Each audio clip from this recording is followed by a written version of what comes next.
Morning all, it's Tuesday.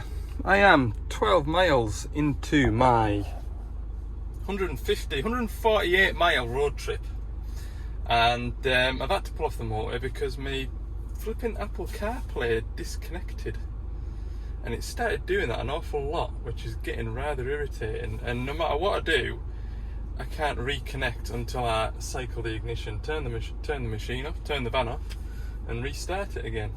And it's really annoying. It did it when me and Darren were at the final stages of following the sat-nav to Hill Head the other week there, and we were lost. All of a sudden we didn't know where we were in the world because it just cleared off.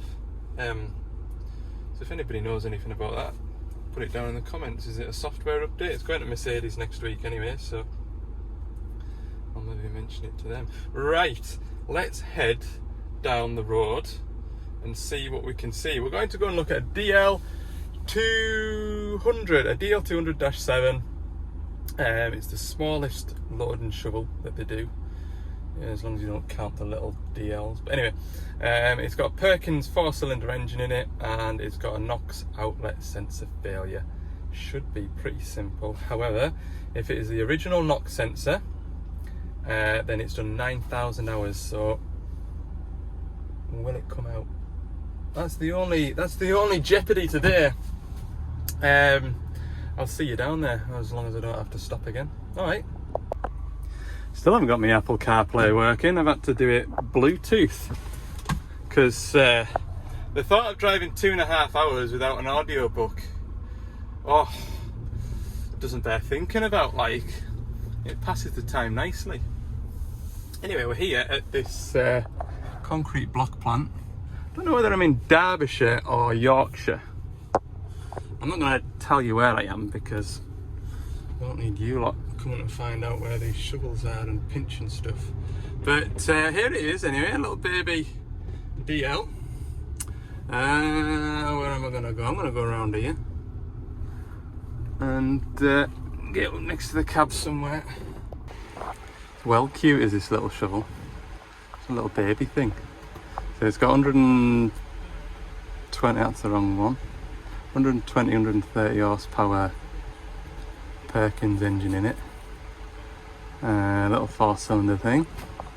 And we've got a downstream NOx sensor failed. I'm just going to connect. Yeah, I've only got 65 days remaining before this license is expired. Nah, mint that, innit? There we go. After treatment, outlet NOx failure. That's the only error code. The other 3 codes are event codes, which is all inducement codes. And here's my little Perkins engine, and this one here is my downstream NOx sensor that we're replacing. It goes through this whole controller in here. Pop that tab back and unplug it. Well, that's came out an absolute treat. I've got a bit WD-40 on there, smacked it with armour, and it came with a pop. So I'm just going to feed this wire through. Got that cable tie up there cut. And then we'll pop the box off. Right, one failed NOx sensor. New NOx sensor. Should be correct. Can't see why it wouldn't be. There we go, old and new. Just talking to the fellas here, and they've never had a single bit of bother with this shovel until now. So that's good, isn't it? 9,500 hours. Right, new sensor on, all plugged in, all tied up. Now for laptop trickery. Cute little engine, like. It's got a hydrostatic gearbox, this. Alright, we've hit the reset button. That generates these codes here. On Perkins now for a factory password. We input one password, and then that generates them another password, which they read out to me over the phone. We put that into there, and hopefully that'll be the job complete. There we go, brief phone call. We've got the codes reset, no error codes left on the machine. We want to start it now ideally, but it won't. We've got the key in here. We haven't got the key in here, that's why. Press the button with the key. There we go. Active events. They should clear off in a minute or two. After it's run. It sounds funny, doesn't it? There we go, they're not red anymore.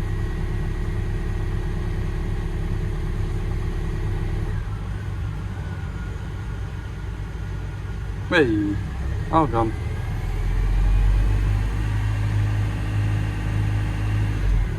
It's weird listening to that engine. Normally I'm used to a DL06 chugging away in the back.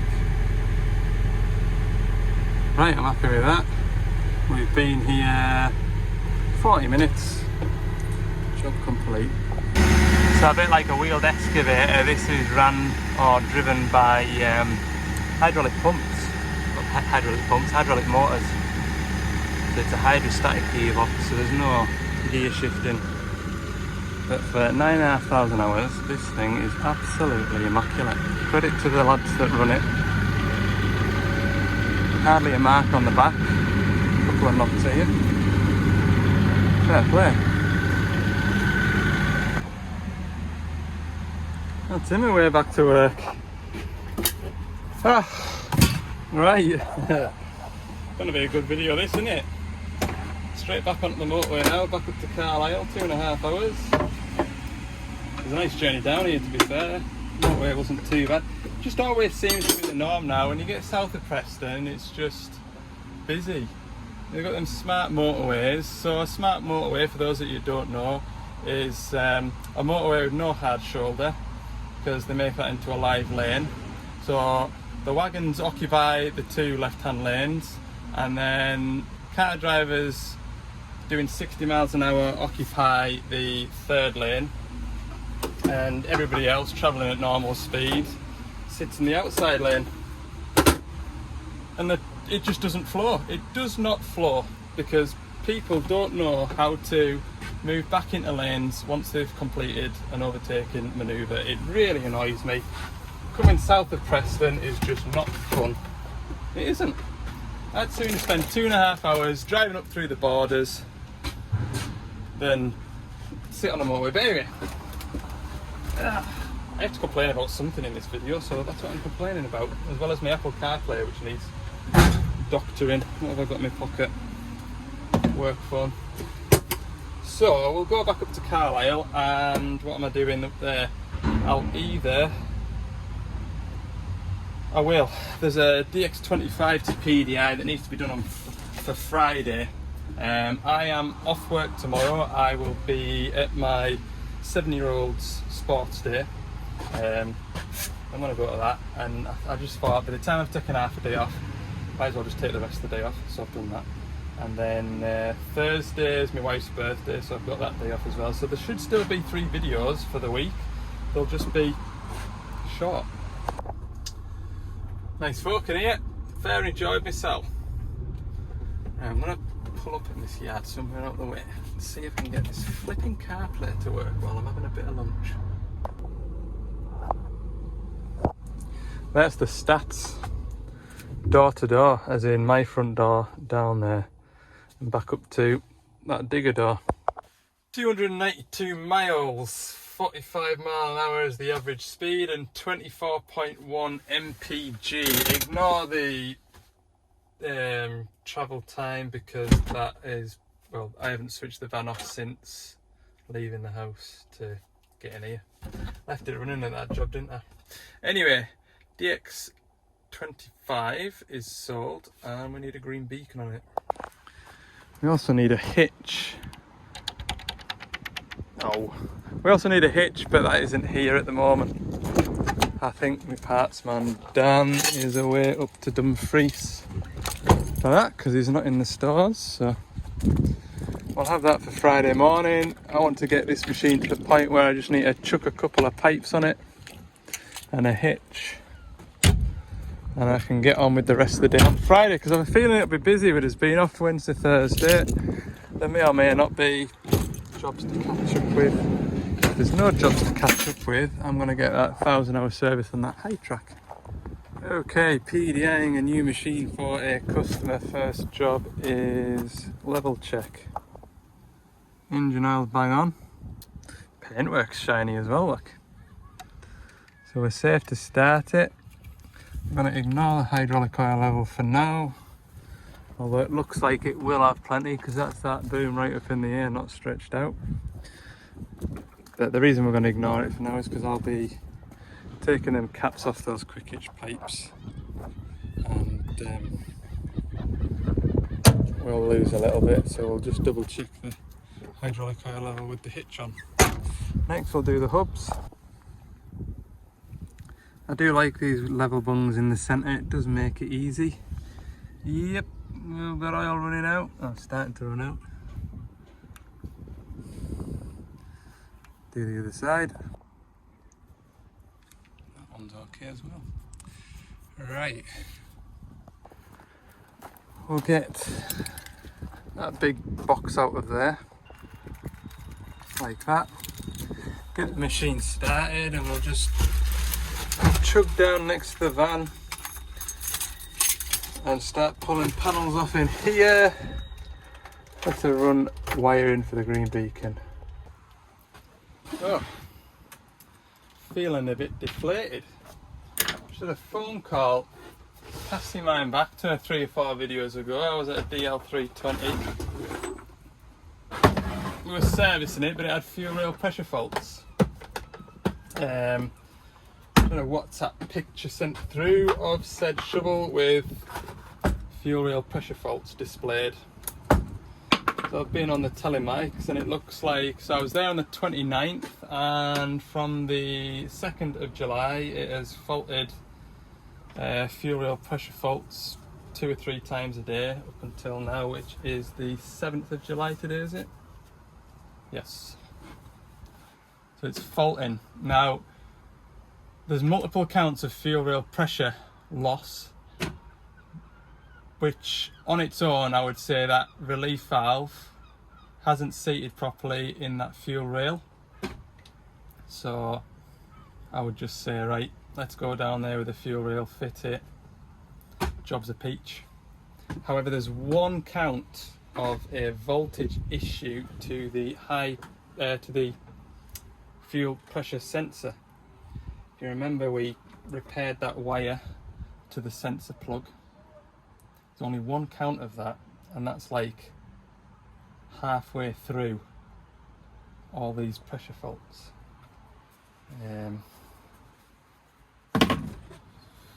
a bit frustrated. So anyway, I've just spoken to the boss down there and told him what the situation is. Does it want a loom? Does it want a loom and a fuel rail? Does it just want the fuel rail? And we'll have a look at the loom and try and repair it a bit better. I said, didn't I, when I was doing it, I'm a bit skeptical about this coaxial shielding that was on that bit of wiring. It's just such a shame that it's 2.5 hours away again. Another 300-mile round trip. Yeah, I'm just getting prices for parts. He wants a quote. Rubbish. It has bothered me, that, actually. It really has. Anyway, I've got all this stripped out. We're going to run a 2-core wire down here, through here, and out under here. Pick up off that 12 volt plug. Run a wire out to here for the green seatbelt light. Okay, wiring is done. Time is 5:30.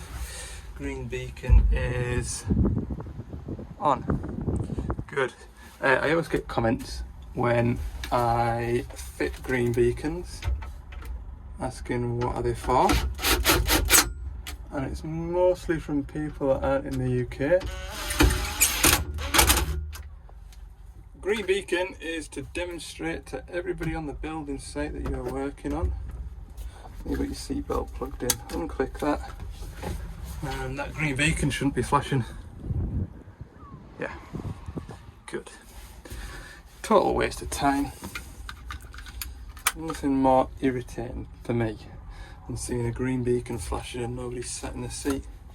You just think, God, I might as well have just wired it up to the blooming orange beacon next door to it. It would have taken 15 minutes. But anyway, such is life. Such is life. Okay, we will resume work on this on Friday morning. For the time being, thank you all very much for watching this video. I know it's a short one. It's what it is though, look, sure it is. It is what it is. Thanks for watching anyway. Please like and subscribe if you haven't already. And see what Friday brings, shall we? Alright, bye for now.